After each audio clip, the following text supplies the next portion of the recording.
Hey everyone, thank you again for joining us for another episode of the Liverpool Connection podcast. We're here at our favorite Irish pub, BD Riley's, on a Champions League first round match. I'm here with Zach. And Zach, I guess the first talking point is welcome back to Champions League. Secondly, is the coach doesn't believe in rotation or what's happening here?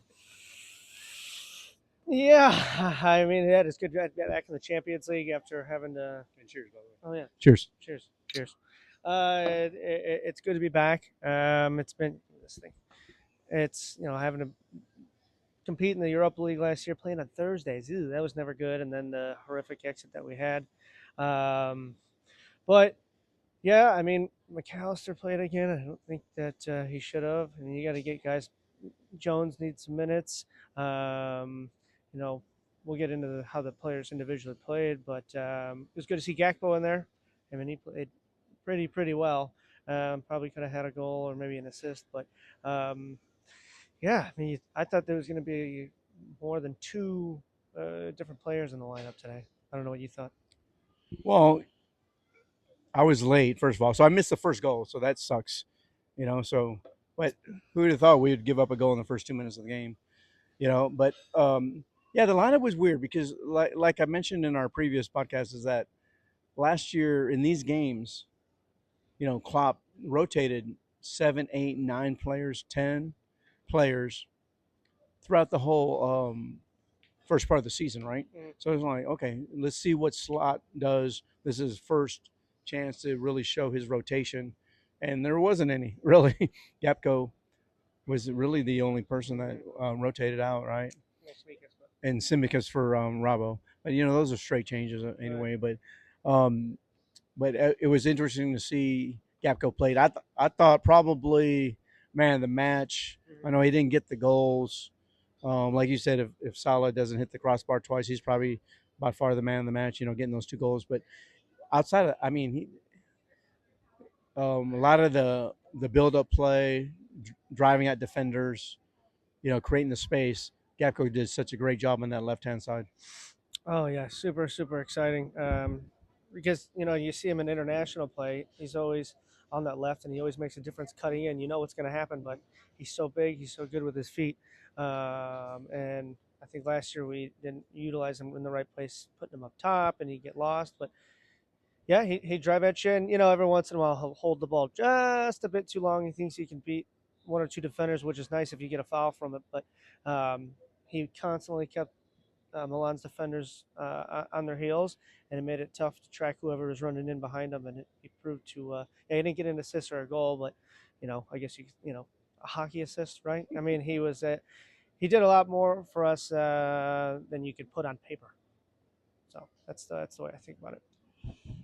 Yeah, I mean, he really filled in for Luis Diaz, giving Luis Diaz a break, and Luis Diaz does the same things over there. Which is interesting to me is that really we have, in my opinion, 4 players that their best position is that left wing, right? Diaz, Nunez, Gapco, and I think Jota actually plays very well on that left hand side.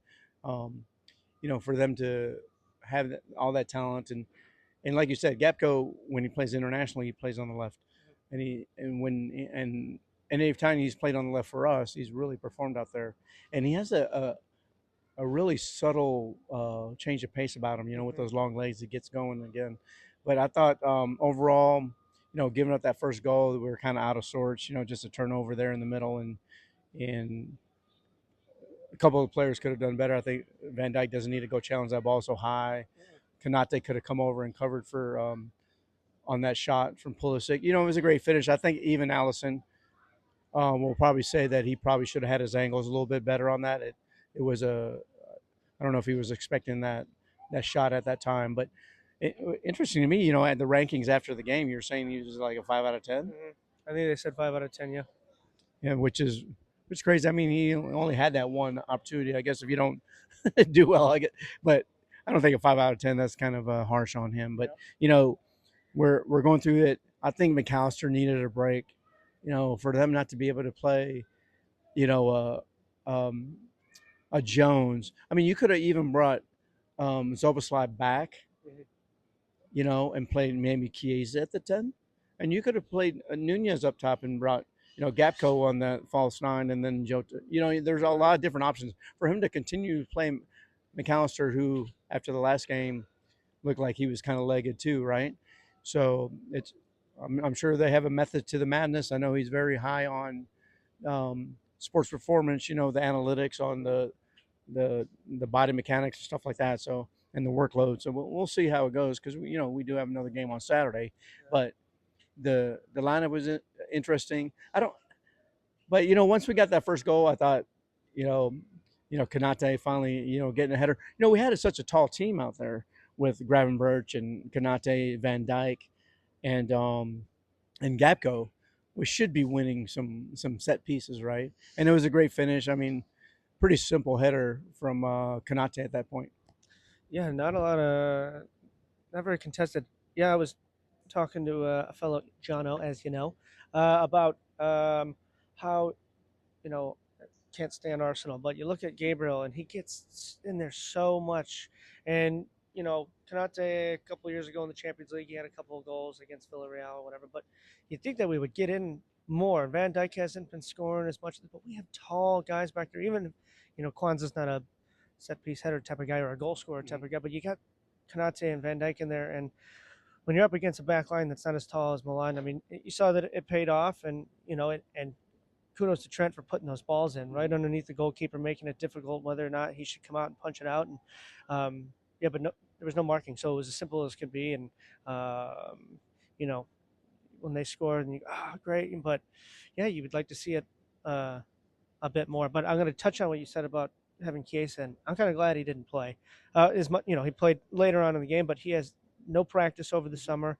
He wasn't fit. He wasn't even on the bench on Saturday, so it was nice to see a cameo for him. But I think it's good not to rush a player like that in, and with Elliott being gone, we are very limited. But yeah, you would think that you would want to cycle these players more, or if we're short on depth. Van Dyke gets that second goal. I think that was Simicus's crossover there. I believe so. Um, I could be wrong, but I think it was Simi on the second one. I just don't want to praise Simi right now. I don't want to have anything to do with saying he. Well, we are on the record that Simicus is probably your least favorite player on Liverpool. God, yeah. I mean, we're close. But he likes the Greek food. I love it. And the Greek women. Yeah. Don't let my wife watch it.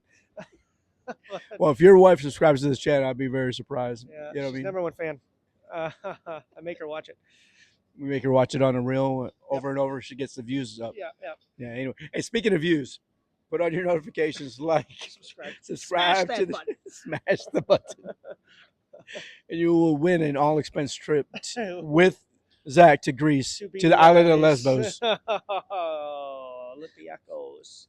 So anyway, once we scored that first goal, I think it was pretty much done for, because I know it was a draw 1-1 at that time, but they didn't look like they were going to score again, until at the very end, where we kind of got all jumbled around with our structure, and we're up 3-1 by that time, right?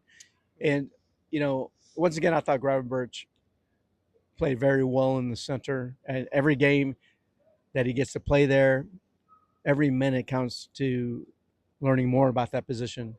He's still a young person. He's like 22 years old playing that position, and he has all the tools. And so I'm so excited to see his development for this year. And it already shows that he wants to play there. The tackles he wins, the recovery runs. We missed some chances, obviously. Salah hitting the crossbar a couple of times. A couple other players that I think they could shoot when they don't. Mm-hmm. And to be honest with you, until Soboslai scored at the end, or in the 67th minute, he really wasn't having his best game. No, and I mentioned that as well. Yeah, I mean, he really hasn't been. Since Forest, like that we're talking about today, and yeah, he didn't really. I mean, there was a couple of times where his first touch was off, and then because of that, he was reaching for a pass. And there was one specific instance in the midfield where he was 5 feet. I don't know, maybe it was off a grab, and he just kicked it right off his chest. It wasn't composed, and yeah, he was in there. At first, it looked like he didn't mean the goal. It looked like he just smacked off his knee, but he glanced it, and it was a good finish on a quick thought, because that ball was coming in pretty hot from Gakpo. But yeah, I don't think in the first 3 games of the season he was excellent, and Slot likes to push him up there much more than Klopp did. But you expect regression. You're not going to constantly be going up, but 5 games in on the season, and I expected him to play a little bit better today. Yeah, and the most important thing, we go on the road, we go a goal down really early. Thankfully there's plenty of time to rectify the situation. We do that, and we get a at the end pretty comfortable victory. On the road, yeah. And with this new Champions League format, every goal is going to count, every victory is going to count. So you just got to rack them up, put it under your belt. There's it's a it's a slower paced game, and when slot ball is a little slower, right? When they have the lead, it's not going to be a dynamic, keeping going back and forth. I mean, he plays a little bit more control once they have the lead. Yeah, which is totally different from what we've been seeing, which is that fast-paced, gain and press, heavy metal football, right? But it is nice to see that we can kind of pass the ball around a little bit and possess it. But to go back to Milan scoring first, that was a big problem last year. Was letting teams get off the I think almost every game it seemed like, and Heller was in and whatnot. And would it be different if Allison was in? Who knows? But you can't. It's a Champions League night. Milan's excited. They're playing Liverpool. Uh, and you just have to, you got to be always aware that these things are going to happen. Yeah, but it was no by any means it wasn't a comfortable victory until Soboslai scored. But yeah, you got to really reel that in. You can't let them get off to a hot start like that, because against a different team, they go up 2-0. I mean, they didn't look like doing that after. And like you said, later in the game, it wasn't until they changed goalkeepers, and they brought in that 12-year-old, and then things kind of started to change a little bit.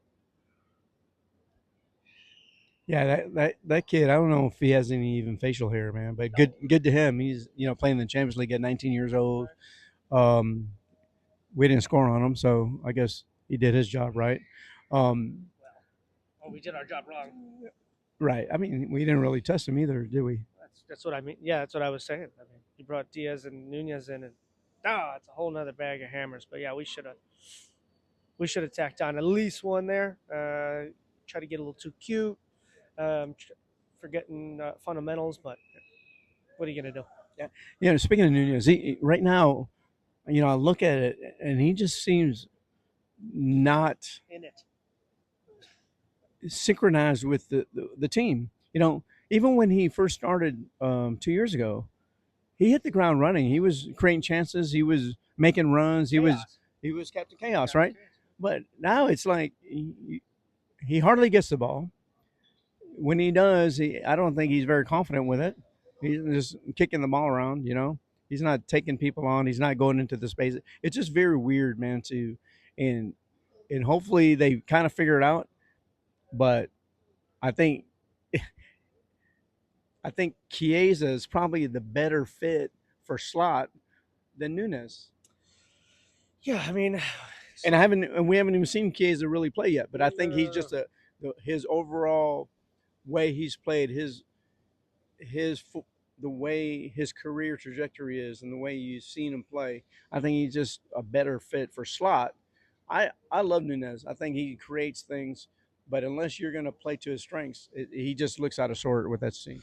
Yeah, he likes to run at people. He likes to get him behind. He makes great runs. Yeah, Captain Chaos. And we want to control the ball a little bit more. We don't want to throw it in there and see if he can make it happen. And so, you get Chiesa, who is a great dribbler, good pass of the ball. He retains the ball well, but you're not going to get. I mean, Gakpo fits that mold to slot and Nunez, they play different positions, but Nunez is not a get the ball, hold it. He's trying to get in there. He's trying to score goals. He's trying to make it difficult, which it's all body language. You could just tell it's just not there. I mean, there's something not there, and I don't know if that's new coach, and then we signed Chiesa. I don't know what it is, but you could tell that he's just not quite feeling himself right now. Yeah, it'll be interesting to see that progression for him, because he's, first of all, we're paying him a lot of fucking shit ton of money, right? A lot of shit ton, fuck yeah. And so it'd be interesting to see just if they can work it, or if it's just a player that cut your losses. Whether you cut your losses or you sell them and get as much money as you can and bring another player in. But yeah, to me that'll be an interesting thing, because he adds something that's different than what we have. Right. I just don't know if Slot I mean, just look at the way he sets up his team every single week. He doesn't deviate a lot, No, no, no, no, right? no, no, He's no. very structured. Right, There's not a tangent out there that he's like, hey, I'm gonna go try this and see how it works, right? He's right. very methodical, which is I think gonna bode well in the long That run. stability is nice. Right. So anyway, so man of the match for you, Zach. You'd like to go with the goal scorers and whatnot. I'd just say Gakpo. I thought he played exceptional. You could. He didn't score though, so you just went against your own theory. What did I say? You like I to said go for the goal scorers. no. I meant like in theory, you would be like, oh well, you'd want to go for Konate and Van Dijk, but I would give the nod to Gakpo. I would, you know, I thought at his position, what he had to do was better than everybody else on the pitch. Um, yeah, Salah scores and maybe he gets it, but other than that, he really didn't make a lot of impact on the game. I thought it was Gakpo. He constantly kept Milan guessing, and he made it difficult to keep track of him. Yeah, I think either it's for me it's either Gapco or Kanate. One of those two because Kanate Kanate really stepped up on defense. He was bringing it in. He scored his goal, obviously. So but Gapco really was the driving force. He was the outlet. He broke the lines. He was turning the defenders, and he was really creating a lot over there. And he creates it a little different than Diaz, right? Where Gapco really went down the line, where Diaz wants to cut in like almost immediately into his right foot, where Gapco really drug it down to his left, and Yeah. He's comfortable with his left. yeah, he's Right. comfortable, Right. and so it was. So I'm gonna go Gapco as my man of the match, and most important, like we said, 3 points in this newly formatted Champions League. We're off the schneid. Now we have a few weeks. Next Wednesday we'll play West Ham in the Domestic Cup. This weekend we have Bournemouth, and we have some Austin people there. So all you Austinites that are at the game this weekend, have fun. Bring us back something pretty. Please represent well. Bring me back Mohamed Salah. Yes, or one of his wife's friends. Sure. Anyway, we appreciate you guys hanging out with us. We're here at BD Riley's. If you're in Austin, always look us up. We'll take care of you guys. Like, subscribe, put on your notifications, and until next time, cheers.